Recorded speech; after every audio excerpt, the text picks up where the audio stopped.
Fala galera, tranquilo? Esse é mais um vídeo do canal Corner Neutro em parceria com a Acervo Thai. E hoje a gente veio para tratar de um assunto um pouco mais sério: a depressão, Muay Thai e a importância do treinador nessa batalha. Para poder conversar um pouco mais sério, com um pouco mais de propriedade sobre esse assunto, eu trouxe meu aluno, Jorge Nogueira. Ele é psicólogo. Ele vai poder falar um pouco melhor para a gente como nós, treinadores, e como os alunos podem se portar, até mesmo para poder tentar vencer essa batalha de uma forma um pouco mais fácil com o auxílio do treinador, beleza? Então, Jorge, vou pedir para você começar se apresentando para o pessoal aí, para o pessoal poder te conhecer, saber do seu currículo, o que você faz da sua vida hoje, e a gente dá continuidade aí no assunto. Beleza, então, primeiramente dizer que é um prazer estar aqui, participando desse momento. Meu nome é Jorge Nogueira, eu sou psicólogo clínico, atualmente atuo na clínica e eu sou professor também, sou professor de oratória, sou professor também de aulas de pós-graduação, que envolve a psicopatologia, a psicologia clínica e também a abordagem centrada na pessoa. E hoje a gente vai bater esse papo aqui, trocar essa ideia, tenho certeza que vai ser bem proveitoso. Então, Jorge, por que eu te convidei, primeiramente, para a gente poder gravar esse vídeo, né? O Acervo, ele sempre recebeu muitas mensagens de treinadores e alunos que falam que têm depressão ou que se sentem mal ou que são até maltratados pelos seus treinadores. Ultimamente, acho que talvez até por conta desse período que a gente está vivendo de pandemia, essa quantidade de mensagens começou a aumentar. E uma das primeiras perguntas que eu tenho para poder te fazer é como que o treinador ele pode fazer para poder descobrir que esse aluno ele pode ter algum sintoma ou que ele pode portar depressão. Eu não sei qual que é o termo certo que a gente pode usar, mas como que a gente pode fazer como treinador para poder identificar que esse aluno pode estar tendo algum problema mais sentimental? Bom, o que a gente precisa primeiramente entender é o seguinte: a depressão ela nada mais é que um transtorno de afeto. Então esse aluno de alguma forma ele vai demonstrar em alguma ação, em alguma atitude. E aí a gente tem que ficar ligado, é o seguinte, o bom professor, porque acho que a gente precisa primeiramente entender o que é o professor. O que é o professor? Qual que é quando a gente fala do status de professor ou instrutor, ele é o quê? Ele é uma pessoa que aponta caminhos, ou seja, ele dá caminhos para esse aluno, mas que esse aluno também vai seguir, não só o caminho do professor, mas começar a trilhar uma carreira. Então, quando a gente pensa num profissional que está ali na frente, ele tem uma responsabilidade muito grande. E aí, a primeira coisa que eu chamo a atenção o professor tem que tomar cuidado na sua fala. Essa fala ela tem que ser bem cuidadosa. E é importante a criação, às vezes, de um roteiro. Então, vamos supor, o professor ele começou a sua carreira agora. É importante ter um roteiro do que ele pode falar. Porque, às vezes, uma frase que, às vezes, para ele ouviu muito, a gente tem que entender isso, né? O que a gente ouviu no passado, às vezes, a gente quer trazer agora para o presente. Não é bem assim. A gente tem que tomar esse cuidado para a gente não trazer coisas que a gente ouviu. Talvez você conseguiu ouvir e absorveu bem, mas o próximo não vai absorver bem essa palavra. Então, qual que é o primeiro passo para a gente ficar ligado? A pessoa, ela sempre que tem... Vou dar um exemplo aqui da depressão, para ficar que hoje é o que está mais em voga, né? Sim.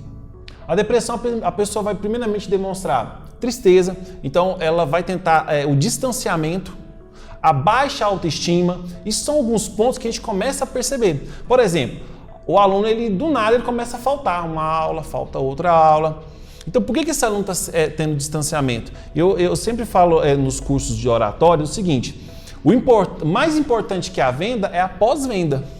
Ou seja, não é só o aluno estar aqui dentro do tatame treinando. Então, às vezes uma ligação, mandar uma mensagem, é muito importante para que esse aluno se sinta incluído. Hoje o que a gente precisa é incluir as pessoas, né? Então, o primeiro passo então é você começar a observar essas ações, né? Então, se você percebeu uma questão de tristeza, o aluno está um pouquinho mais baixa estima, ele traz isso.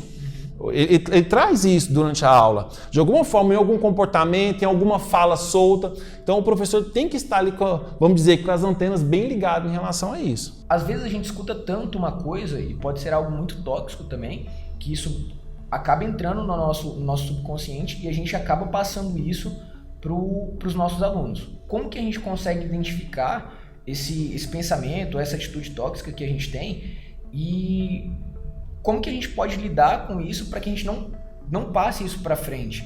Então, porque a gente escuta tanto, se torna algo tão normal, porque normalmente um professor, ele não treinou 2 anos, 3 anos, ele treinou durante vários e vários anos com o mesmo professor, ouvindo ali as mesmas coisas, ou então colhendo atitudes dessa forma de professores diferentes, e acaba que ele vai passando isso para os alunos dele. Como nós, treinadores, podemos tratar para não replicar essas atitudes erradas ou essas atitudes tóxicas que os professores tiveram com a gente?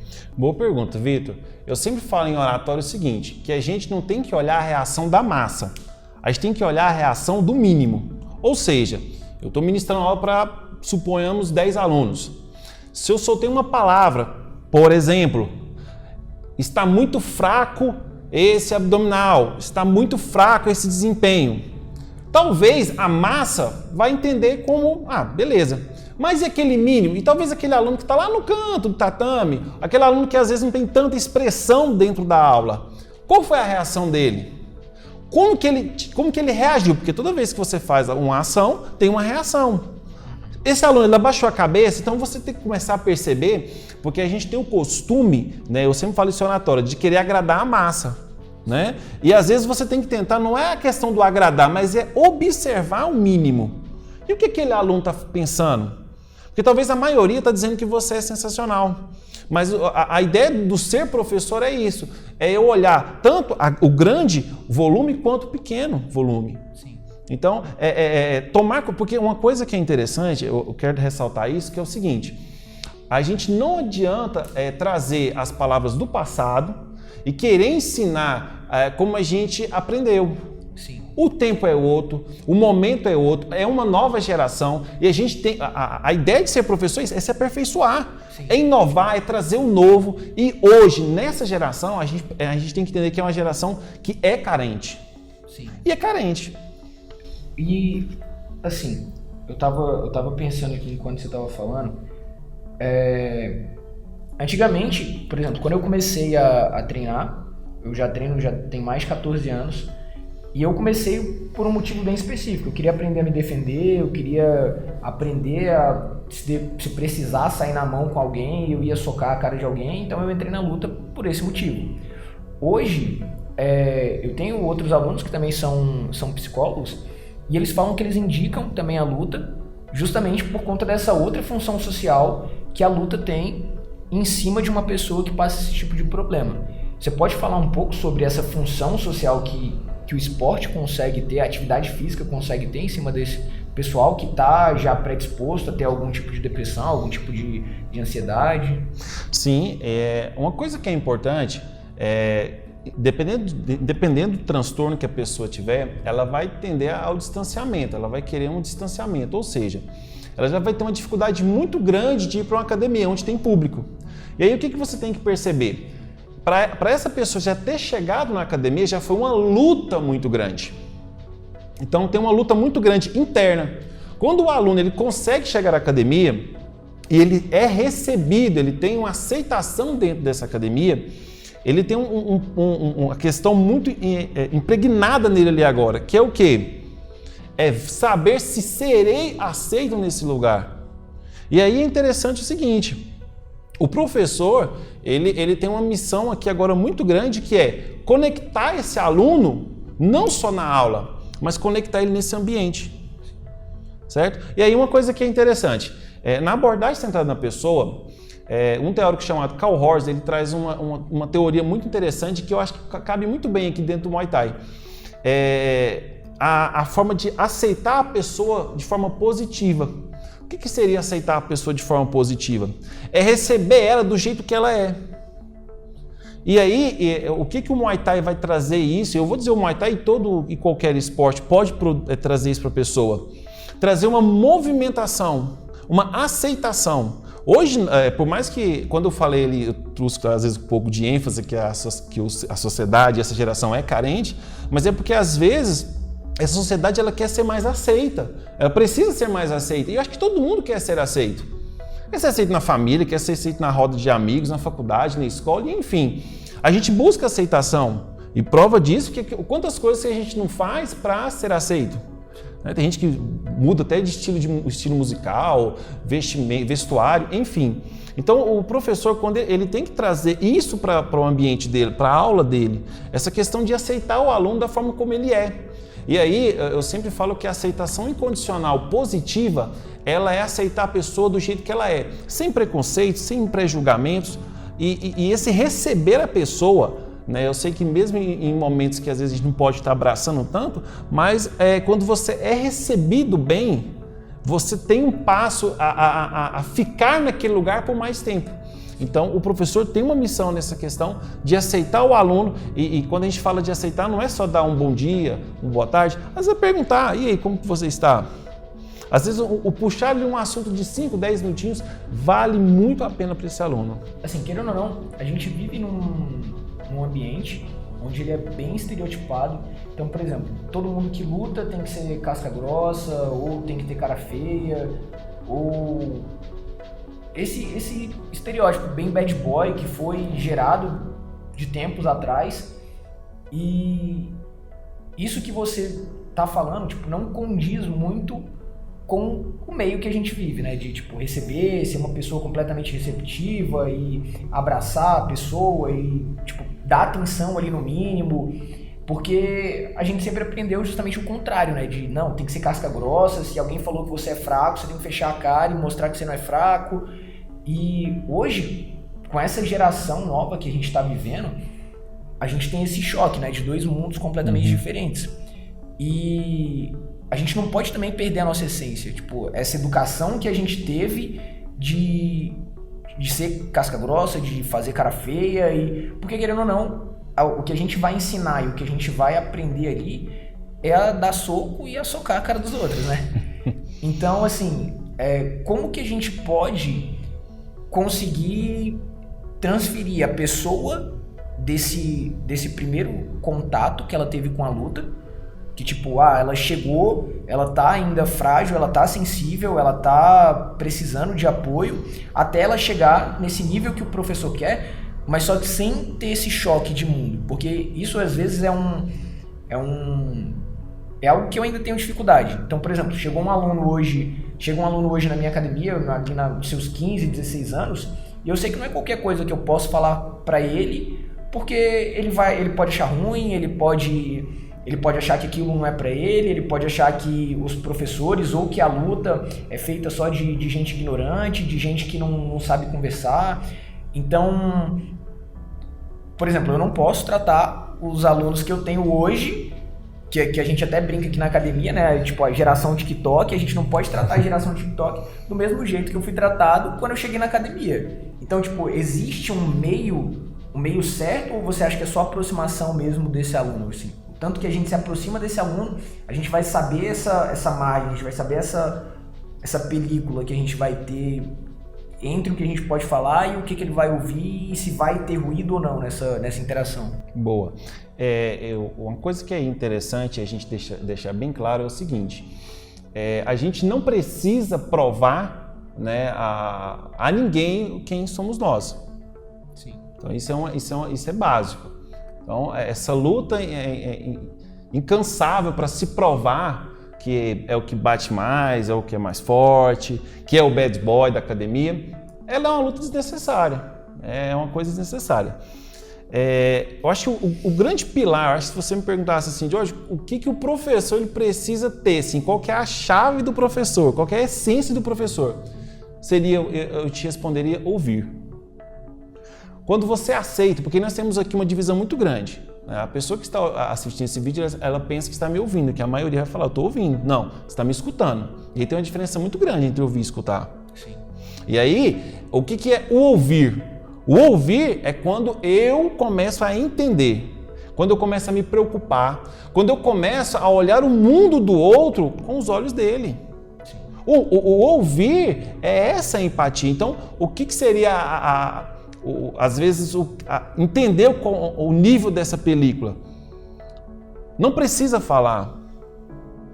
O professor ele não precisa. Acho que a grande máxima é o profissionalismo.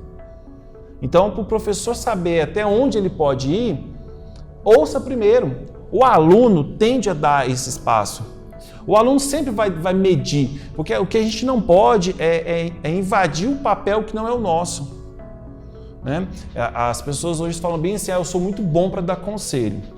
Eu tenho medo disso, porque a gente dá conselho mediante o nosso mundo. Sim. E o meu mundo é totalmente diferente do seu. Né? Isso é uma coisa importante também para deixar claro para o pessoal que vai assistir esse vídeo. É justamente isso, né? Que às vezes as pessoas pensam que aquilo que ela vivenciou, as experiências dela, podem solucionar o problema do próximo. E não é bem assim, né? E é até interessante a gente estar falando isso. E por que eu pensei em convidar o Diógenes para fazer esse vídeo, galera? Porque ele é psicólogo, ele entende, ele estudou justamente para poder auxiliar uma pessoa como essa.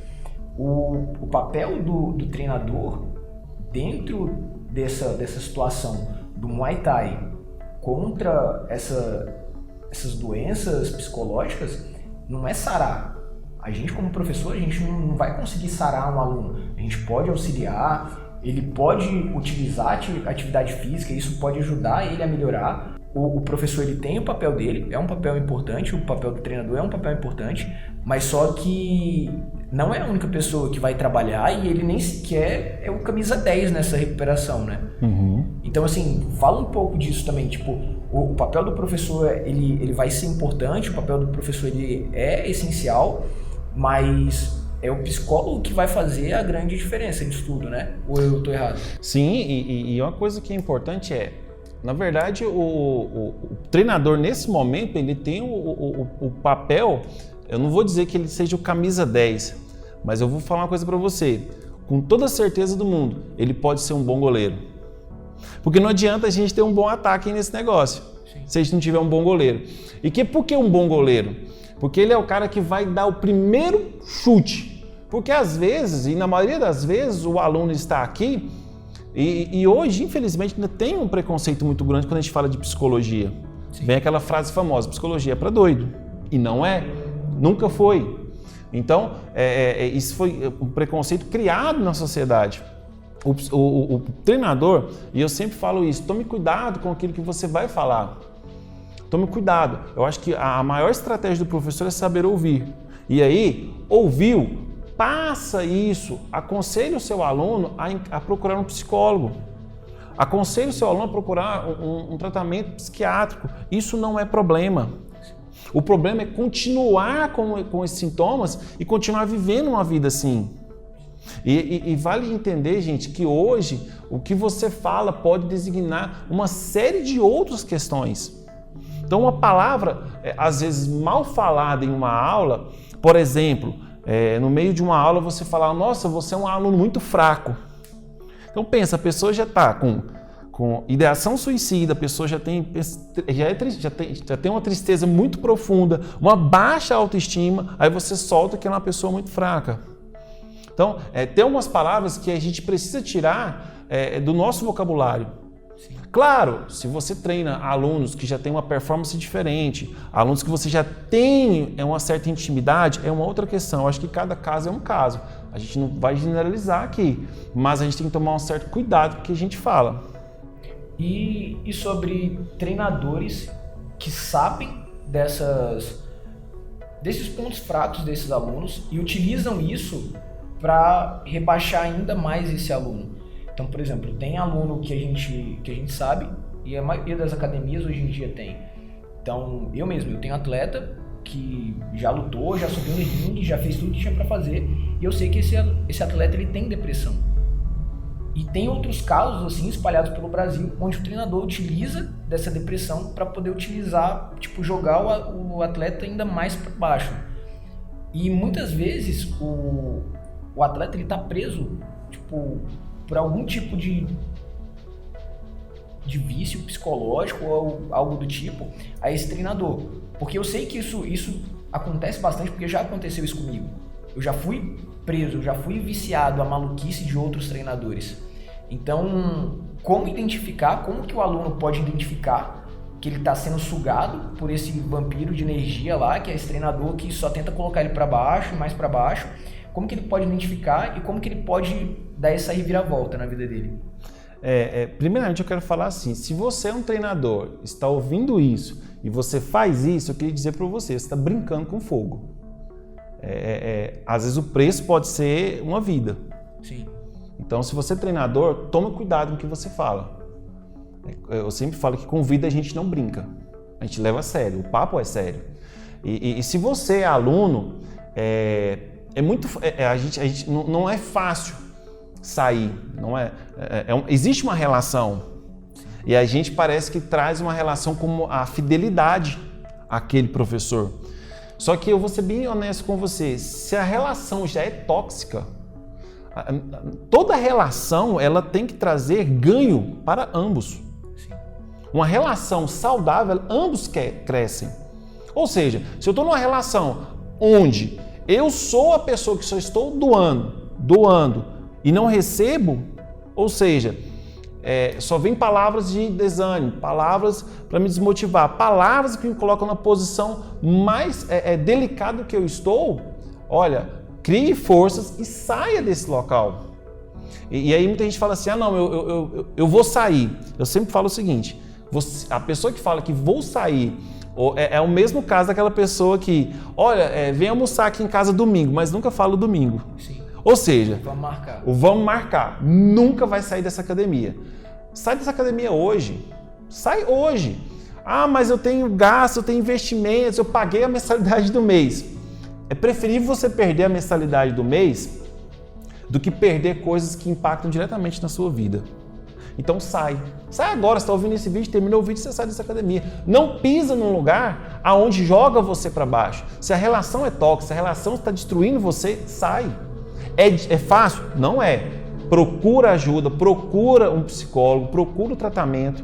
Tá? Hoje tem inúmeros meios, né, de você requerer ajuda. Nesse momento agora a terapia online virou um acesso fácil. Então, por exemplo, eu tenho hoje pacientes que estão fora do Brasil que atendem comigo, porque já tem uma relação, né? Então, você pode procurar uma terapia online, ou se tem aí na sua cidade, procura, mas não fica numa relação onde só você é a pessoa que sempre cede, que sempre dá e que sempre é sugado. No final, você fica só o palito. Então, beleza, Jorge, a gente já falou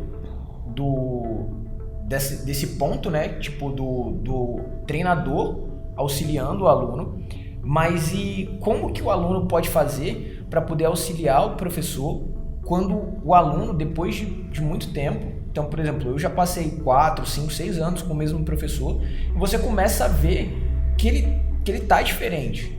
Então, muitas vezes tem problema na casa do professor que ele não vai falar. Então, muitas vezes o professor pode estar se separando ou pode estar com algum problema em casa com a esposa, com os filhos, e você vê que ele está num estado mal. Como que os alunos podem auxiliar esse professor também nesse combate dessa fase mais complicada, mais delicada assim, da vida dele? Porque quando o professor vai auxiliar o aluno, ele já tem essa facilidade de estar num posto mais alto, né? Num posto onde ele vai conseguir instruir, ele vai conseguir falar alguma coisa pro aluno dele. Mas e quando essa ajuda tem que vir de uma posição que ela é vista de baixo para cima? E muitas vezes o treinador ele já tem mais essa cara de carrancudo, ele não vai querer demonstrar que ele tá fraco ou que ele tá tendo algum problema dentro da casa dele, ou tendo algum problema com a esposa, com os filhos. Como que esse aluno pode chegar a ajudar esse professor? Boa, uma coisa que é interessante, primeiro a gente tem que tirar, treinador não é Superman, o professor não é um Superman. Eu sempre falo nos meus cursos de oratório o seguinte, tem várias formas de você tratar e se conectar com o aluno. Mas a melhor forma é quando você para de olhar o aluno de uma forma que eu estou aqui e o meu aluno está para baixo. Sim. Quando você consegue olhar o aluno pelo mesmo nível, e aí a gente pega aquela ideia do pai ou da mãe, quando ele se ajoelha para conversar com o seu filho. Sim. Ele se coloca no mesmo nível. E se colocar no mesmo nível não quer dizer que você perdeu o seu título de professor e treinador. Sim. Quer dizer que você tem tamanha sabedoria que você consegue se conectar com pessoas que podem, né, vou dizer que estar num nível mais baixo de instrução do Muay Thai. Sobre determinado assunto, né? Isso. Ou seja, coloque-se, treinador, ao mesmo nível dos seus alunos. Porque isso vai te possibilitar tanto falar quanto também ouvir. E aí vai ser legal, porque o aluno vai ter essa liberdade de falar. Mas o aluno, ele sabe o espaço dele. Porque o espaço dele é o espaço que você, treinador, deu. Sim. Então, você tem que saber até onde você vai permitir esse espaço, até onde você vai permitir brincadeiras, até onde você vai permitir essa relação. Você fez esse cercadinho aí, então o seu aluno sabe até onde ele pode ir. O seu aluno vai fazer uma brincadeira que vai te constranger. E se ele faz isso, claro, depois você bate um papo, né, com ele, a sós, e aí faz um sparring e tudo se resolve. Mas a ideia é você se colocar nesse mesmo nível. Porque você permite essa via de mão dupla, entendeu? Que é tanto o aluno poder ajudar, quanto também o professor poder ajudar. Sim, mas só que a minha dúvida é justamente como que o aluno, quando o professor dele é carrancudão, é muito anos 90, é tipo, não, eu sou casca grossa, eu não tenho problema, como que ele pode chegar no professor para justamente quebrar essa película, quebrar essa barreira, para justamente poder oferecer, falar, professor, eu sei que as coisas não estão muito boas, tipo, você tem mudado, as aulas não estão do mesmo jeito, tá acontecendo alguma coisa, o que a gente pode fazer para poder ajudar? Tipo, como que o aluno pode chegar nessa parte? Isso, quando o professor tem essa dificuldade de colocar, e às vezes tem professores que estão ouvindo que nem vão concordar com isso, de colocar assim no mesmo nível, né? Sim. Aí o aluno ele vai ter uma missão muito grande. Eu tenho alguns familiares próximos que eu não posso atender, óbvio, eles, então a gente começa uma brincadeira que é ficar batendo. Sim. E vai batendo. Vai batendo ali com um martelinho, sabe? Vai quebrando uma casquinha do preconceito hoje, quebra uma casquinha amanhã. Uma hora esse professor carrancudo, bad boy, ele vai entender que ele precisa de ajuda. Porque por mais que a pessoa hoje, não precisa, eu sou professor, eu tenho instrução, eu tenho anos de vida, né? Eu sou um cara experiente, vivido. Mas quando ele começa a ouvir, e é aquela ideia, né, de você começar a amassar mesmo. Você vai maçando, a pessoa começa a entender. Sim. Que ela não é aquilo que ela pensa que é. E aí o aluno, um aluno saber abordar esse professor. E como que esse aluno vai saber abordar? Professor, o senhor está bem hoje? Parece que o senhor está um pouco estressado hoje. O senhor falou umas palavras um pouco pesadas. Aí, às vezes é um toque que o aluno vai dar. Na próxima aula, outro aluno que também se sentiu, teve essa mesma percepção, dá esse toque. Não é chegar todos os alunos, porque você vai constranger o professor. Você vai quebrar o professor no meio. Então, às vezes um aluno chega, e aí essas conversas elas têm que ser individual. Você não faz ela em público, no meio do tatame. Né? Então você chama o professor no cantinho, professor, deixa eu bater um papo contigo, coisa rápida. E às vezes essa batidinha de martelo que a gente vai tirando casquinha por casquinha, o professor vai se reconhecendo. A gente vai criando, né, a verdadeira persona do professor. Vai começar a limpar os olhos, né? Para limpar os olhos. E isso é um trabalho, gente, que para uma pessoa que é um pouco mais carrancudo, vamos usar essa expressão, vai ser demorado. Sim. Mas aí, se você tem essa percepção do seu professor, carinho ajuda. De pai, né? Carinho de filho, na verdade. É carinho de filho, porque assim, a ideia, eu sempre penso assim, essa geração, ela tem que ser uma geração humana. Sim. Ela tem que fazer o que outras gerações não fizeram.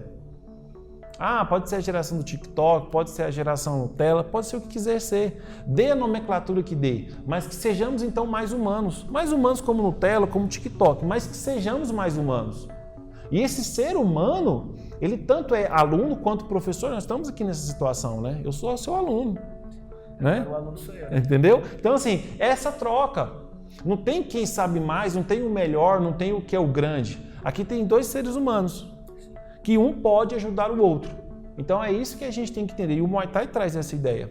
Sim. Né? Essa troca de ideia, ela veio bem a calhar por conta dessas mensagens que a gente vem recebendo no acervo. E por conta disso, Jorge, a gente resolveu também criar um grupo de apoio para poder auxiliar as pessoas, tanto alunos quanto professores, que estiverem passando por isso. Pessoal, continua seguindo o acervo nas redes sociais, no Instagram. A gente vai colocar mais informação sobre, Porque a gente sabe que hoje, pelo menos o Brasil, ele está em um dos topos, né, George, de problemas psicológicos, né? Isso, nos últimos 3 anos o Brasil estava em primeiro lugar. Então você já tem uma ideia assim, quando a gente fala de depressão, a gente fala, meu Deus, Sim. Olha a posição que a gente estava. Não, e se a gente for tomar todas as doenças que realmente assolam esse pessoal, é muita coisa, né? Tipo, ansiedade, depressão, síndrome do pânico. Síndrome do pânico. Síndrome do pânico está muito em voga e muitos alunos procuram, né, as artes marciais, enfim, um esporte, para essa ideia já de sair desse isolamento. E aí quando ele tem um professor que joga ele para o isolamento de novo, a gente está brincando com fogo, como eu falei no começo. A gente está brincando com uma vida. É que às vezes a última saída que a pessoa tinha... A última cartada às vezes é aqui. Né? Eu mesmo já ouvi isso aqui. Sim. A pessoa fala, nossa, Jorge, a minha última cartada foi aqui na academia. E aí como ela foi bem aceita, a pessoa... E é engraçado que aí, quando ela é bem aceita, ela volta o que a psicologia positiva traz do florescer. Ela começa a desabrochar novamente para a vida, Sim. a florescer para a vida. Então, esse papel é muito importante aqui dentro da academia. Pois é, galera. E é pela importância que a gente do acervo reconhece, tanto nesse trabalho dos psicólogos, como no trabalho que o treinador tem junto ao Muay Thai, que é o nosso esporte, que é a nossa área. É por isso que a gente está desenvolvendo esse grupo de apoio. E se você estiver interessado, pode mandar mensagem pra gente no e-mail do acervo, pode mandar mensagem no direct do Instagram também do Acervo Thai, que a gente vai responder vocês com o maior prazer. A gente vai deixar aí embaixo também o Instagram do George, que o George vai responder vocês também, se vocês tiverem alguma dúvida para poder tirar, se quiserem saber mais alguma coisa mais específica sobre tal. Tô colocando isso aqui agora. O George vai receber algumas mensagens aí, espero. E meu Instagram também tá aí embaixo. Se vocês quiserem trocar alguma ideia, quiserem conversar, podem mandar mensagem no direct. E é isso aí, galera. Espero que vocês tenham gostado. Esse foi mais um vídeo do canal Corner Neutro. Agora com a cara um pouquinho mais séria, né? Tentando não sair muito da nossa área, que é o Muay Thai. Mas espero que possa ter te ajudado, e se você estiver passando por esses problemas agora, não fica calado não, procura ajuda, porque você não está sozinho, beleza? Valeu, tamo junto. Os dados da OMS mostram que o problema é global. São mais de 322 milhões de pessoas com depressão em todo o mundo, 4,4% da população, e 18% a mais do que há 10 anos. De acordo com a entidade, no Brasil, em 2015 eram 11,5 milhões com a doença e 18,6 milhões com transtorno de ansiedade. Estima-se que entre 4 a 6 milhões de brasileiros sofram com o distúrbio chamado Síndrome do Pânico. Especialistas afirmam que 3,5% da população sofrem com a síndrome e que 71% dos casos ocorrem em mulheres. O Muay Thai é uma ferramenta de transformação humana. Todo treinador tem por obrigação apoiar seus alunos e atletas da melhor maneira possível e saber que o esporte é para todos. O Acervo Thai deu início ao projeto Amam, atividade de mão amiga do Muay Thai, e tem como missão conectar cada vez mais profissionais da psicologia com praticantes, atletas, treinadores e eventos, buscando sempre informação e saúde mental para todos.